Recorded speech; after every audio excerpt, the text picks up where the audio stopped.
అన్నదాన కార్యక్రమం ఉంటుంది. పెద్దవాళ్ళు వస్తారు, కొంచెం దయచేసి అందరికి అవకాశం ఇవ్వండి అక్కడ వినడానికి. స్వాగతం చేస్తాను. కొంచెం అందరూ కూడా కొంచెం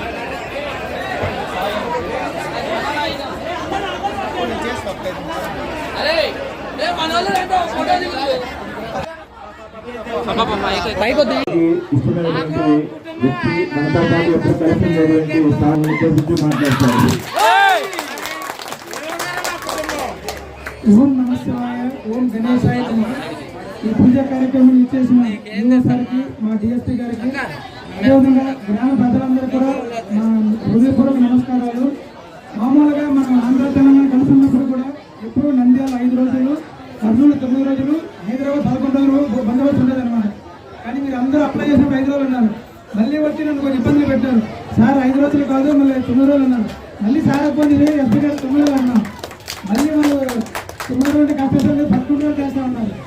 సరే, అప్పుడు కూడా సారాలు ఓకే అన్నారు. ఎందుకంటే మన భక్తులు మన సంస్కృతిని, సాంప్రదాయాన్ని కాపాడాలని, అదేవిధంగా మన పెద్దోళ్ళు ఏం చేస్తే పిల్లలు కూడా అదే ఫాలో అవుతున్నారు. పిల్లలకు కూడా తెలుస్తుంది. ఎందుకంటే మనం కూడా చూసాం, నిమజ్జనప్పుడు కూడా మహిళలు, చిన్నపిల్లలు అందరూ కూడా చాలా యాక్టివ్గా, ఉత్సాహంగా పార్టిసిపేట్ చేశారు.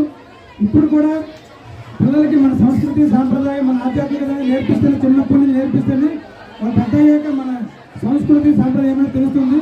కాబట్టి దైవ కార్యక్రమాలకు మన సార్ కూడా, ఎస్పీ సార్ కూడా ఖచ్చితంగా సపోర్ట్ చేశారు. కాబట్టి మీ అందరి తరఫున సార్కి, ఎస్పీ గారికి ధన్యవాదాలు తెలియజేస్తున్నాం. అదేవిధంగా ఇంత గ్రాండ్గా ఈ పూజా కార్యం చేసిన గణేష్ యూత్ కమిటీ కూడా అభినందనలు తెలియజేస్తున్నాం. ఓకే, గ్రామ ప్రజలకు కూడా మన విఘ్నేశ్వరుని ఆశీస్సులతో ఉండాలని, అందరూ సుభిక్షంగా ఉండాలని కోరుకుంటూ, నిమజ్జనం కూడా అందరూ ప్రాపర్ చేస్తూ పీస్ఫుల్గా చేయాలని కోరుకుంటారు. ఈ అవకాశం అందరికీ ధన్యవాదాలు తెలియజేస్తాం.